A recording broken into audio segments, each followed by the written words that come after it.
जय जय रघुवीर समर्थ।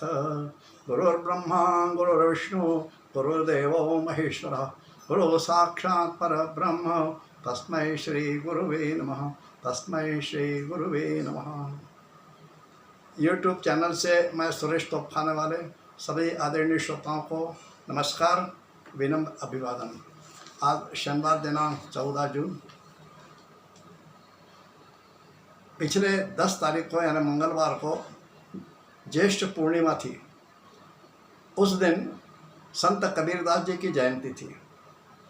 तो विषय शुरू करने के पहले संत कबीरदास के बारे में संक्षिप्त में उनको आदरांजलि के रूप में कुछ शब्द समर्पित कर रहा हूँ।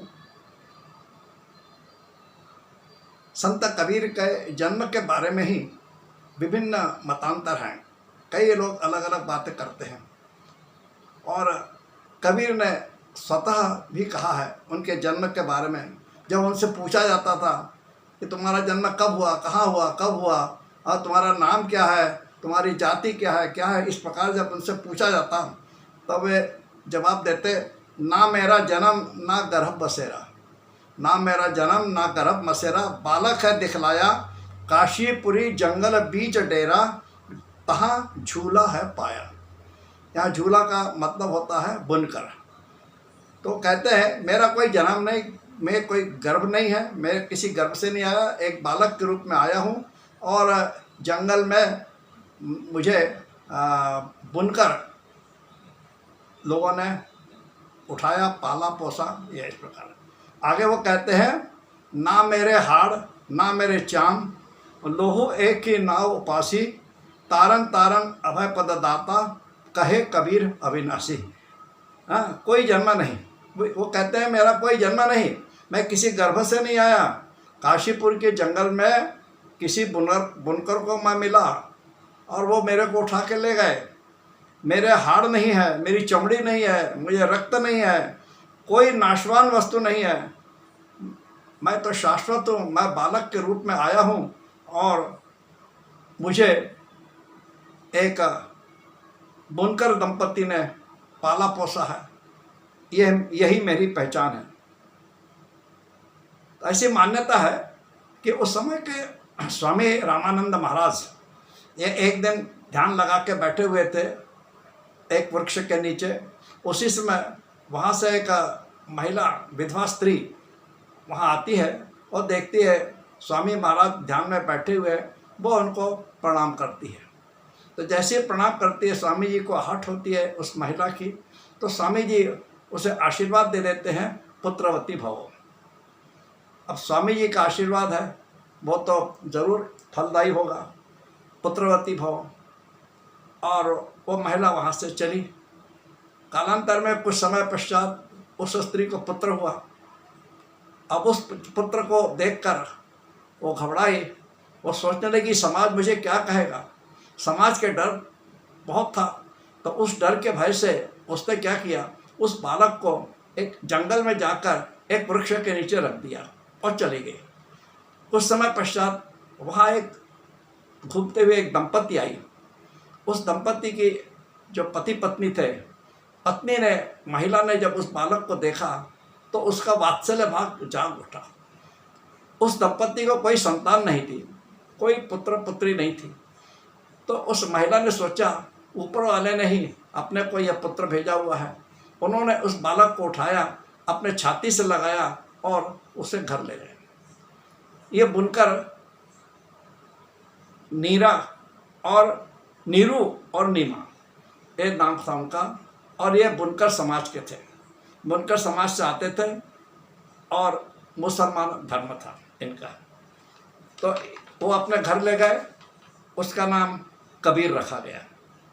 अब एक और कुछ लोग कहते हैं कबीर, यदि कहते हैं कि हाथ का फोड़ा एक फूट गया, उस फोड़े से एक बालक निकला जो कि कबीर है, उसका नाम कबीर हुआ।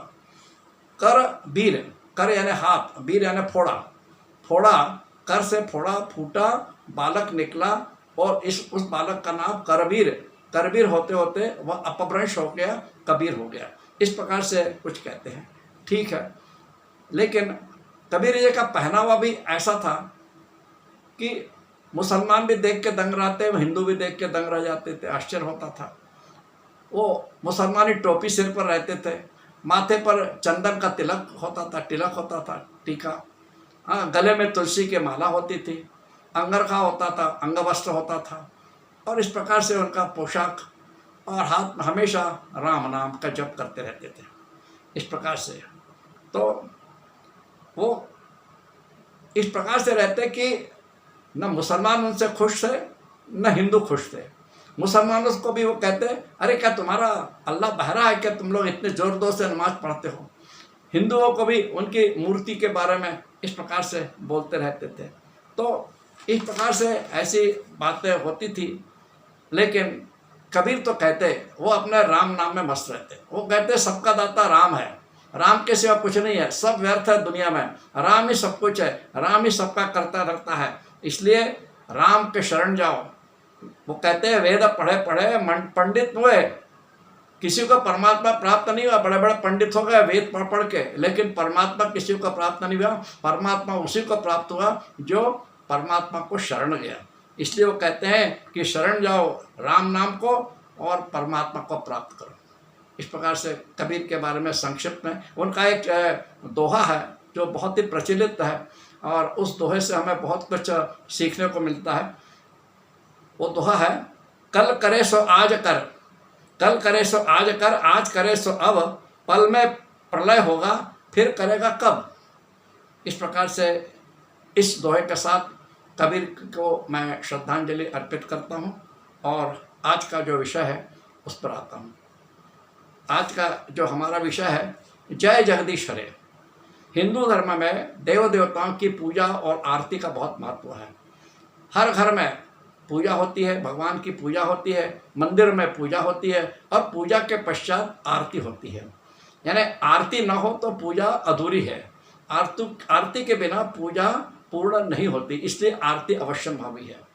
तो आरती का क्या मतलब है?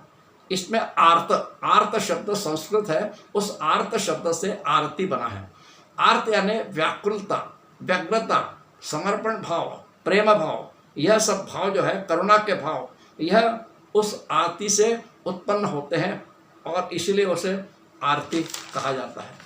आरती का स्वरूप क्या है? एक छोटी सी थाली, प्लेट में एक घी का जला हुआ दीपक रखा जाता है, उस दीपक को फूल अक्षत चढ़ाए जाते हैं, और जो आरती करने वाला है उस थाली को, आरती को, दीपक को भगवान के विग्रह के सामने चरणार बिंद से मुखार बिंद तक इस प्रकार से वो 3 बार घुमाता है। इस प्रकार से दीपक का आरती का जो प्रक्रिया है वो, और साथ में वो घंटानाद भी करता है।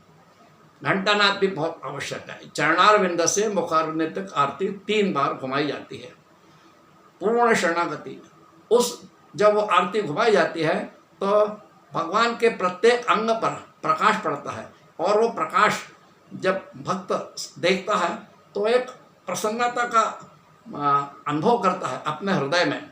भक्तों के बीच में वो एक प्रकार से प्रसन्नता जागृत हो जाती है उस प्रकाश से। और उसके बाद वह आरती जो है, वो जो वहाँ उपस्थित रहते रहे उन लोगों के बीच में आरती घुमाई जाती है, और लोग उस आरती को अपने मस्तक को लगाते हैं, धन्य हो जाते हैं और भक्ति में लिख जाते हैं। तो आरती जो इस प्रकार से होती है।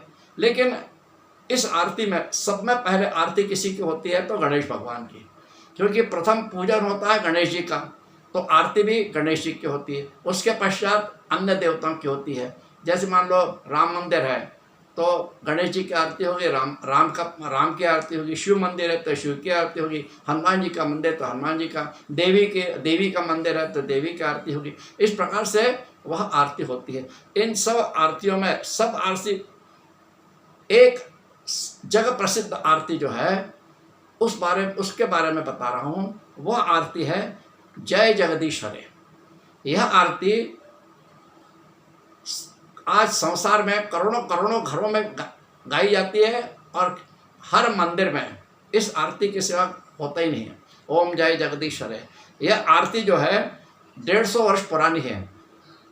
और वर्ष 1870 में इस आरती की रचना हुई और इसके रचनाकार थे पंडित श्रद्धाराम शर्मा।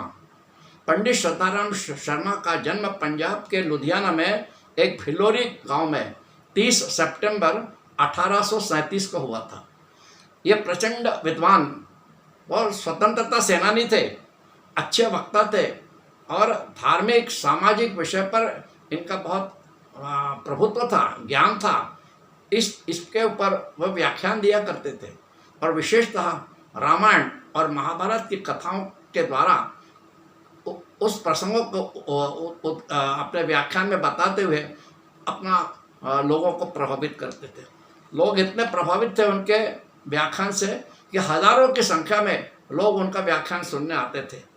और लेकिन उन्होंने देखा लोग आते हैं हजारों की संख्या में, लेकिन समय पर नहीं आते। समय पर आने के लिए क्या करना चाहिए? तो उन्होंने सोचा कि भगवान की आरती पहले की जाए। और उस समय ही, उस क्षण उनके दिमाग में आया कि ऐसी आरती की रचना की जाए जो उस आरती को सब भक्तगण पसंद करें और लोग भक्ति में डूब जाएं। उसी समय उन्होंने इस आरती की रचना की। ओम जय जगदीश हरे, भक्तजनों के संकट दूर करे, इस प्रकार से वह आरती है और ये सारे संसार में प्रसिद्ध हो गई। सनातन धर्म का एकनिष्ठ साधक यानी श्रद्धाराम शर्मा, और इसी के कारण उन्होंने इस आरती की रचना की कि सनातन धर्म में भगवान की उनके पूजा का महत्व है, आरती का महत्व है और उसका प्रभाव करने के लिए भक्ति जागृत होती है। इसीलिए उन्होंने इस भक्तिमय वातावरण को बनाने के लिए इस आरती की रचना की। और विशेषतः आरती या उनके धर्म सभाओं में जो पैसा आता था वो पैसा वो स्वयं अपने लिए नहीं उपयोग करते थे, वे उपस्थित गरीब और अनाथ लोगों के बीच में बांट दिया करते थे, कभी अपने।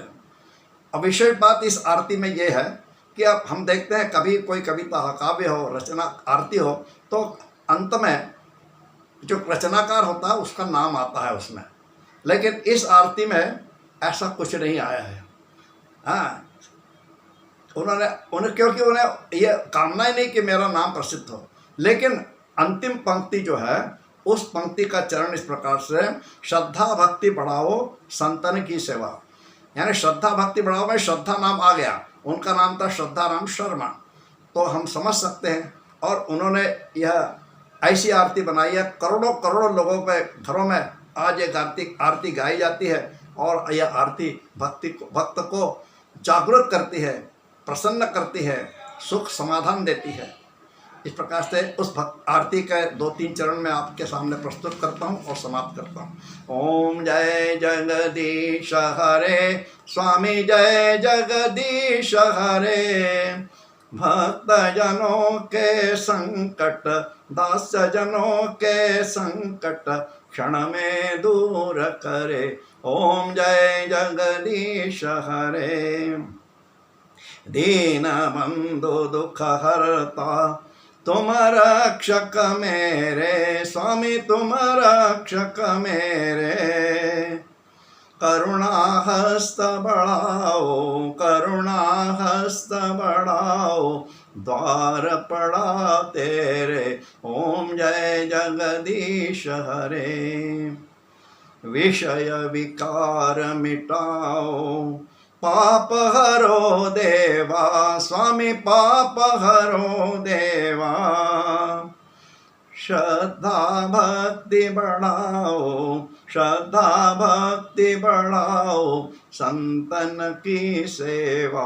ओम जय जगदीश हरे, ओम जय जगदीश हरे, स्वामी जय जगदीश हरे, भक्त जनों के संकट क्षण में दूर करे।